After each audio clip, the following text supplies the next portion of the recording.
Since its scientific emergence in the 19th century, socialism has taken its place among the world's most influential theories. While its principles have been present in a myriad of human societies in the past and today, socialism's position as a standardized movement and official state ideology is a fairly modern breakthrough.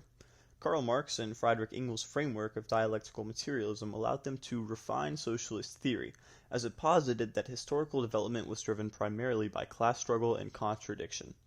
Later leaders would attempt to bring about the revolutions that Marx and Engels foresaw, and despite some failure, these revolutions eventually came about in many regions, most notably of which was the USSR, and, later, the People's Republic of China.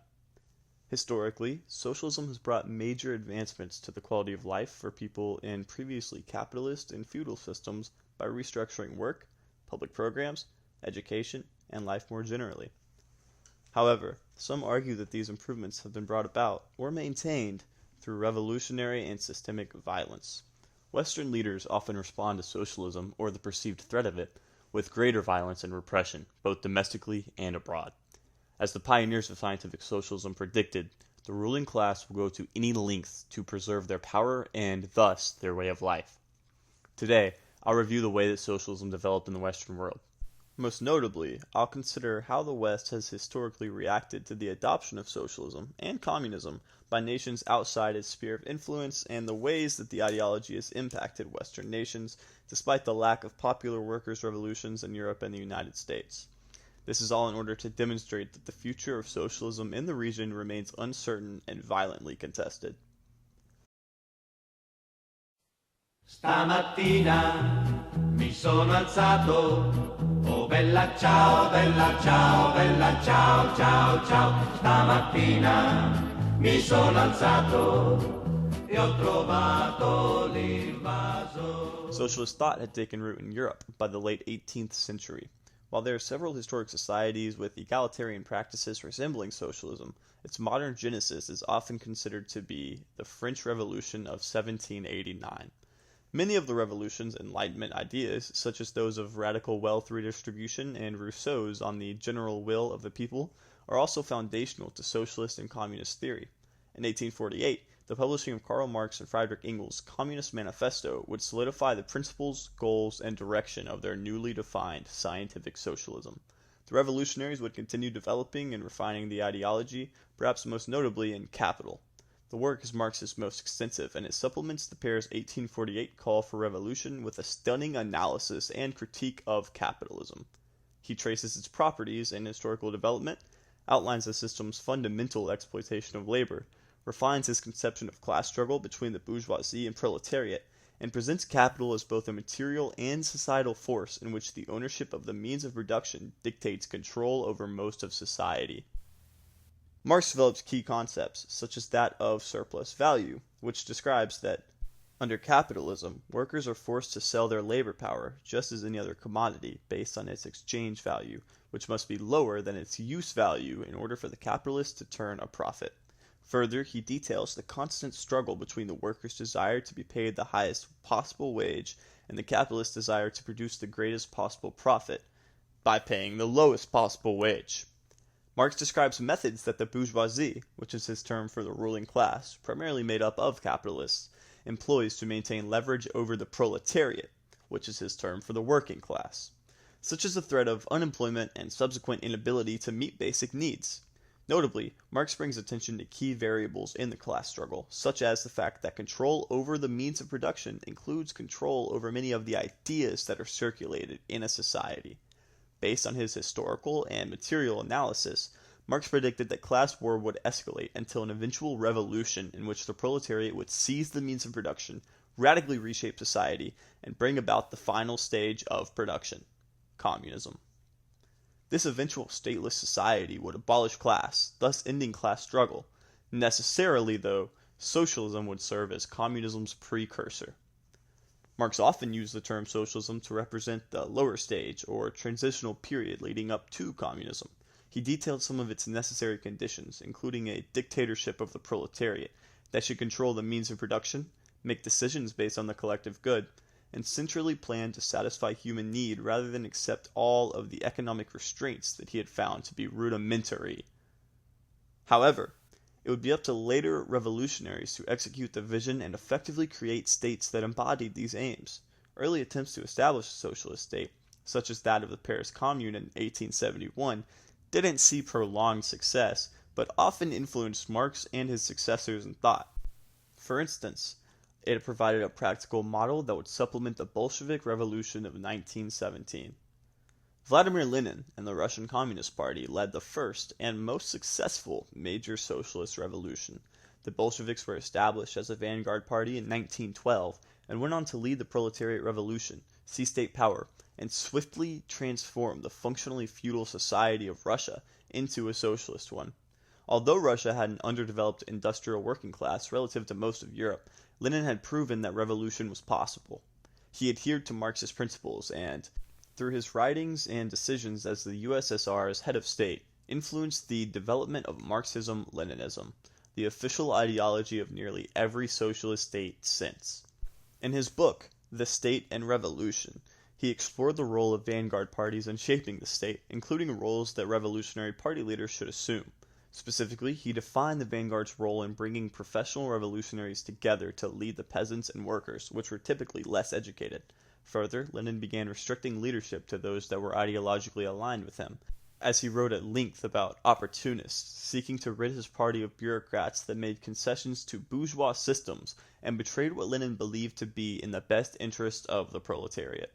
The Bolsheviks dramatically increased the quality of life for many Russians, as the state took control of most of the means of production and began administering government through workers' councils known as Soviets, culminating in progressive promises such as universal education and healthcare, which would come to fruition years later. Under Lenin, the USSR made efforts to spread communism internationally by leading programs such as the Third International, otherwise known as the Comintern, which sought to spark and support communist revolutions globally. It expanded to support anti-imperialist struggles while bringing these nations into communist networks and training groups. Lenin's death in 1924 marked a momentous turn in the direction of the USSR and, by extension, the global communist movement. Joseph Stalin, his successor, would begin emphasizing ideological strictness to an extent that was previously unprecedented in the movement. After a power struggle, Stalin suppressed and eventually exiled his strongest internal opposition, Leon Trotsky, a man that had helped Lenin lead the revolution just over a decade prior. Further, Stalin began collectivizing agriculture in hopes of giving the state greater control over farms and output. He hastened the industrialization processes by exporting substantially more grain and investing the profits in manufacturing. However, some natural struggles, such as a drought in 1931, alongside poor agricultural yields and impossibly high quotas being set by Soviet officials, caused a famine to strike the USSR's grain-producing regions, which were largely in Ukraine. The era's painful changes weren't restricted to domestic governance, however, as many have also criticized the foreign policy strategies that Stalin's government implemented in its attempts to spread communism. The USSR engaged in armed force against non-communist states, such as Poland in 1939, rather than exporting revolution from below, in a way which better reflected its own official principles. In some ways, this era of Soviet foreign policy resembled the imperialist conquest that it often fought against abroad. There were also a few European communist states independent of the USSR. Perhaps the most notable of them was the Federal People's Republic of Yugoslavia, formed in 1945. Many applaud Josip Broz Tito's leadership, which included crackdowns on abuses of power and representation through workers' councils, particularly in factories. Despite having some support from the USSR during its socialist revolution, Yugoslavia maintained its distance and independence, especially as Stalin's government seemed to many as though it was deteriorating into a cult of personality. In 1948, Yugoslavia and the USSR had a dispute which led to the nation realigning itself as a neutral force and introducing market reforms amidst the budding Cold War. Yugoslavia would maintain this neutrality, becoming a founding member of the non-aligned movement, and continue its domestic development through the conflict. However, Tito's death was quickly followed by economic hardship in Yugoslavia, and the nation ultimately began to break up when Slovenia and Croatia seceded in 1991. The looming threat of socialism's popularity caused most Western nations to implement labor reform, welfare, and other progressive programs, a testament to the movement's global impact. Similarly, European parliaments saw communist and socialist parties take seats. However, social democrat parties quickly found greater success. This more moderate left-wing approach pursued social policies similar to those of the communists in the Eastern Bloc, including greater access to healthcare and education, alongside wealth redistribution efforts, while rejecting the calls for revolution and complete single-party control that their Soviet counterparts remained adamant about. In the UK, the Labour Party implemented welfare programs, created the National Health Service, and nationalized major utilities, as well as the Bank of England. Norway, Sweden, and Denmark developed similar parties that maintained power, implementing public health, universalizing social security, and broadening welfare programs. The United States had even implemented the New Deal and initiated labor reforms, finally administering the Equal Pay and Civil Rights Acts in the 1960s. Western leaders were successful in keeping their workers satisfied enough to avoid a Bolshevik-style revolution. In fact, countries in Western Europe developed more rapidly than those in the East following the war. While it's more likely that this regional difference was a result of the area's material conditions, such as population growth capability and structural modernization, governments were able to make a convincing argument that the capitalist market system is simply more effective. Regardless, it was clear that the Soviet Union remained hopeful about eventual global socialism as it continued both its expansion and anti-colonial efforts. While there's no decisive event sparking the Cold War, hostilities were overt by 1947 when the Truman Doctrine explicitly outlined containing the USSR. Domestically, the doctrine fueled the Red Scare in the U.S. as McCarthyism culminated in a sense of danger to employment and security, as well as mass political persecution against suspected communists, often with no credible evidence. Abroad, tensions quickly escalated into proxy wars. Shortly after the onset of the Korean War in 1950, the United States began massively aiding South Korea in its defense against the North Korean People's Army. China, which had carried out Mao Zedong's revolution following the Red Army's victory the year prior, joined the Korean War on the side of the North. The USSR also aided the latter, though it didn't overtly deploy ground troops. The Korean War held no dominant victor, and the nations remain divided today. The Vietnam War contained a Soviet, Chinese, communist-backed North, and an American anti-communist-backed South once it too developed into a proxy war. This time, though, a lack of domestic support in the U.S. forced the nation to begin troop withdrawals in 1969 after years of fighting, and communist victory officially came when the Socialist Republic of Vietnam was formed in 1976. The 70s and 80s in the USSR brought about an era of improved diplomatic relations with the United States alongside stagnation, leading to market reforms by Mikhail Gorbachev and, in 1991, the nation's collapse. Meanwhile, China had spent the decades since its revolution focusing on radical land reform and redistribution.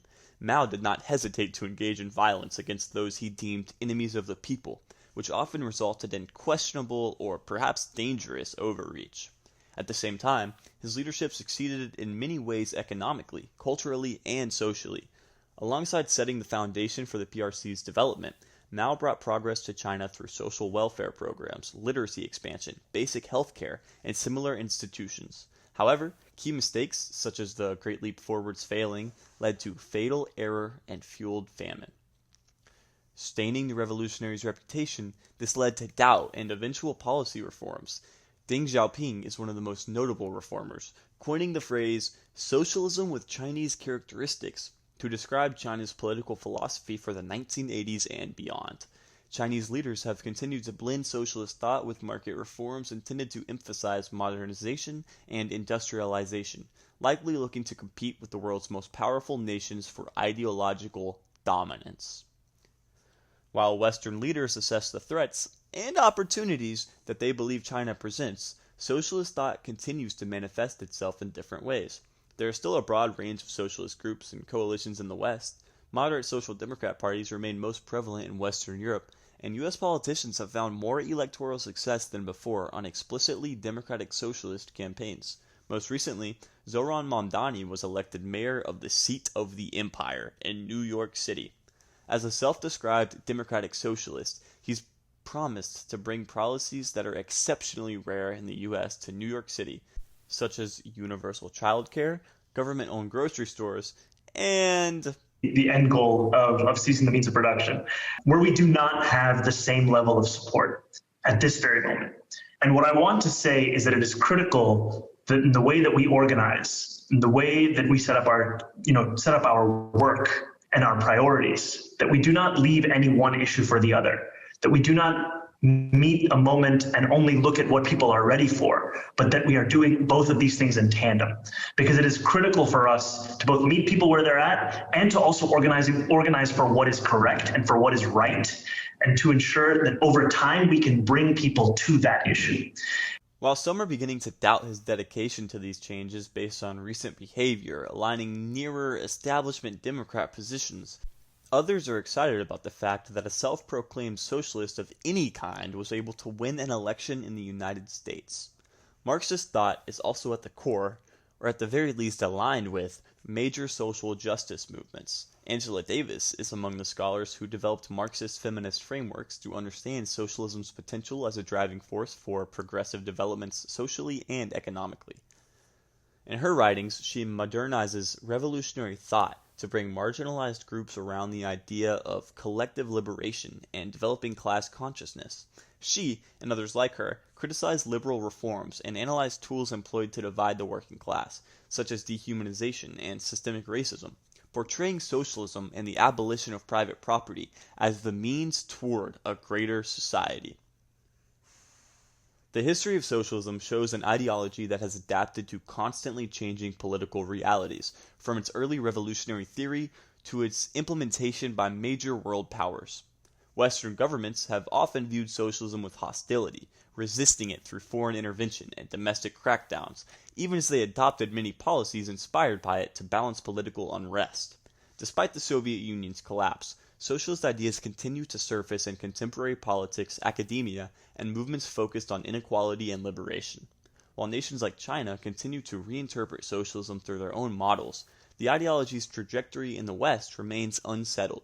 While some still believe the region's soil to be fertile for revolution, others posit that the Western working class has grown comfortable enough to accept its own exploitation as workers in the global South face the overwhelming brunt of capitalism's imperial violence.